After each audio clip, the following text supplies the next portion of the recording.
Okay, so we'll move on to the next steps. And the next steps, we need to make some of the suspension arms for the fronts, and we also need to make some steering servo linkages as well. As you can see, we already made 4 of the suspension arms for the shock towers front and rear that we already assembled. So we now need to make these ones here. So this is the next ones we're going to be making, which are going to be for the fronts. These are the 1230313. We need to make sure there's a 31mm gap in there, so we've got that on here. We've got also the servo linkage. We need that one, which is a 1230194. That is an 18mm gap we need to set in there. We need also our 123090, which is this brace here.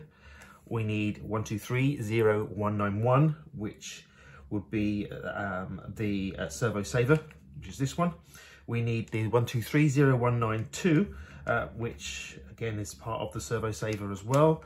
And we need some screws. So you have to check through on here, because this says here you need, on this, where the brace, you need 2 of the 3x8s, and they look like they're pan heads, and these are the only 1230, 225. These are the only 3x8s with a pan head. There are some others with a countersunk head and a cap head. These are the only ones with that, so we use 2 of those.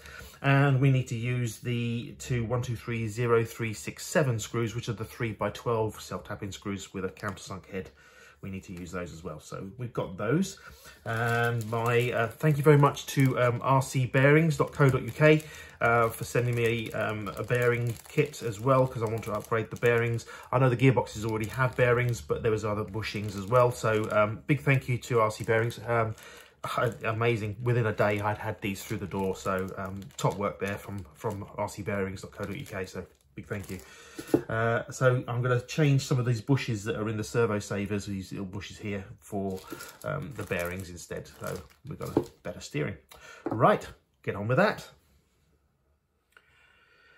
Right, so here we are. We have the servo savers now installed, the bearings in the servo saver 1230192. I've put the bearings in instead.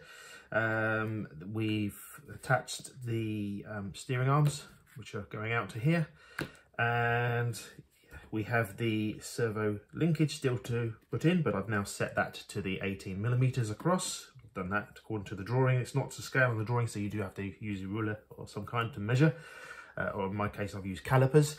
So yeah, there we are. That's the steering set done. So it's quite a straightforward step.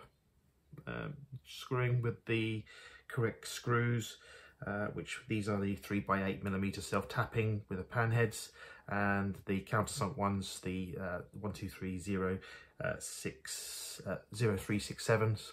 These go through as a countersink head, so they're quite straightforward. Don't go too mad here either. You just want to make sure you nip through and self-tap through. You do have to self-tap, but don't go too mad, because you'll strip and then you'll have to put something a bit longer, and you don't want that. There. So anyway, done, ready for the next steps. Okay, so we're on the next stage now, and we need to do the front axles, the wheel axles.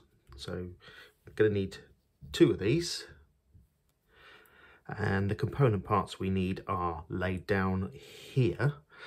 So looking in the order, we need the 123025s, which you've got 4 of those. So we're going to need 2 for the front, and then we're going to use the other 2 for the rear axles.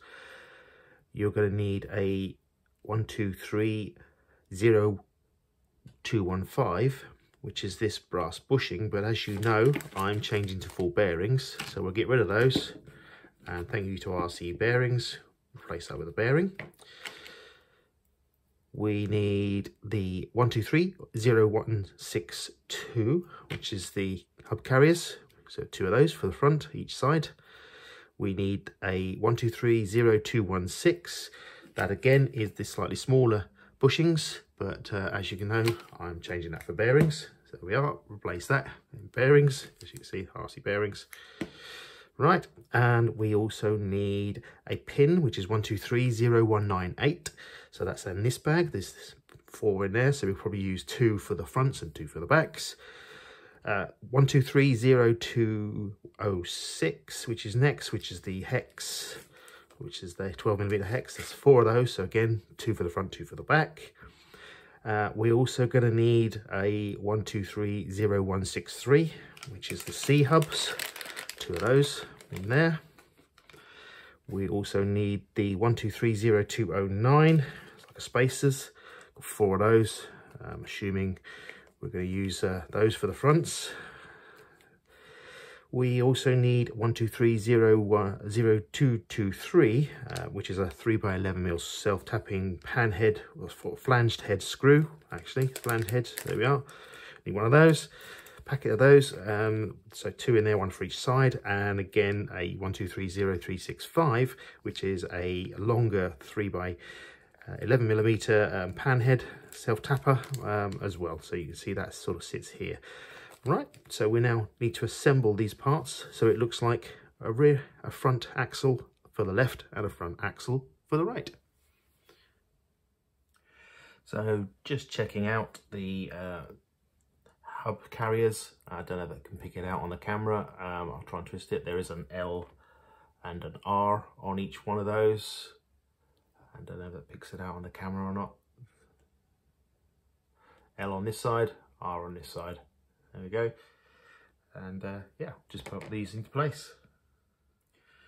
So first part of this is take your hub carrier and push your larger of the bearings through and push it home.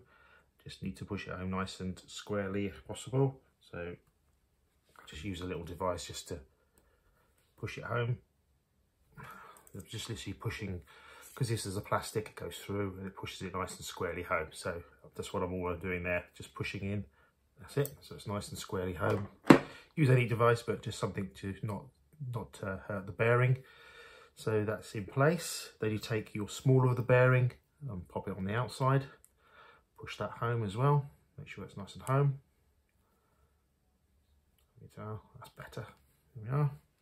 Then you take your 1230225, this is the axle, you pop that through, and that goes through.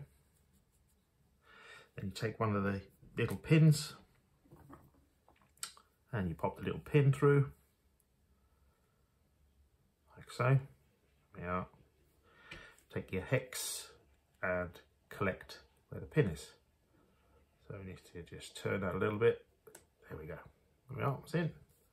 So now that's that bit, nicely done. There we are, that's that bit. Now we turn our attention to the C hubs, and again, C hubs, I don't know if this is picking it out on camera, but on the C hubs, you got an L here and an R here. Try and bring that up if I can. There we are. So R and L. So you need to make sure they're in the right order again. There we go.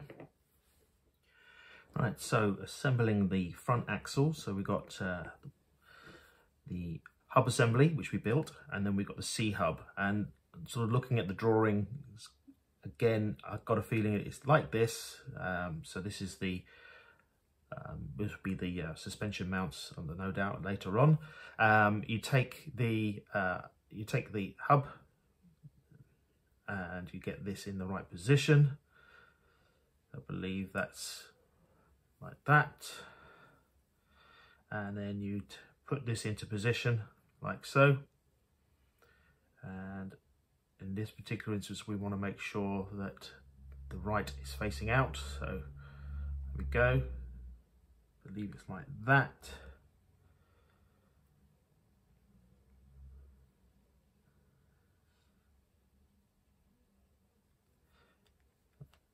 So I believe it's this way round.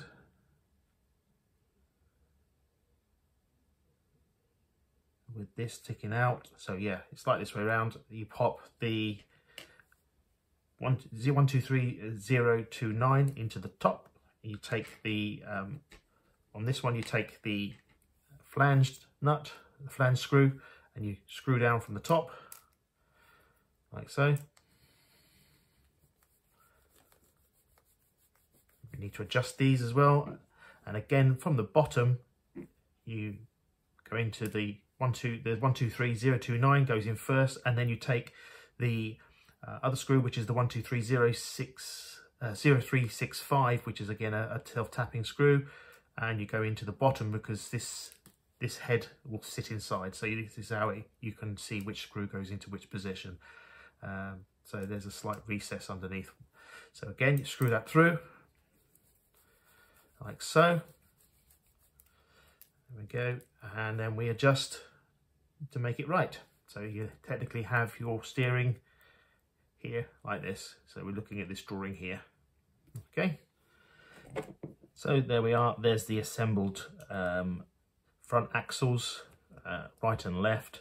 And what I've done is I've gone by the drawing, assembling the 123065. This is the one with this is just the standard pan head, and the flange one is the one that goes under the other side. And I've sort of kind of looked carefully. There's this hole here on the drawing that you sort of kind of have to look through to make sure you got them the right way up. So left one, as you can see, is like this with the hole here, and the right one is this way up with the hole here. Right, so they are freely and in, ready to go. We're on the rear axles. Right, now for the rear wheel hubs. So we're here on these two, and we need our parts. So our parts here, we need our 1230205s. We need our 1232015, our replacement bearings, so we're using proper bearings. We need our 1230164, our hubs carriers. We need our 1230216, we're replacing our brass bearings with proper bearings. So again, those ones. We need also our 1230198, our pins, which are these two. And we need 1230206, which are the hex. And we just need to assemble the two for left and right as per the drawing, like so. So again, you'll end up with this assembled and assembled. I shall get on and do that. So as with the left hand one, so got a L and R on the actual arms there. So yeah, on the hubs, just pop in the bearing in the other side. So I'm just going to use my screwdriver as a flat surface to push that through. There we go, nice and home. Take your other bearing into the wheel carrier and pop it in nice and straight. It'll go in nice and straight. There we go, nice tight fit. Take the stub axle all the way through, take your pin, pop it through the hole, try and make sure it's there. Take your hex, line up the hex with the little pin, make sure that it fits in, and just sort of give it a little jiggle. There we go, now it's collected. There we go, so it's done. So that's the right hand one done and the left hand one done. So there we are, all done, ready to roll.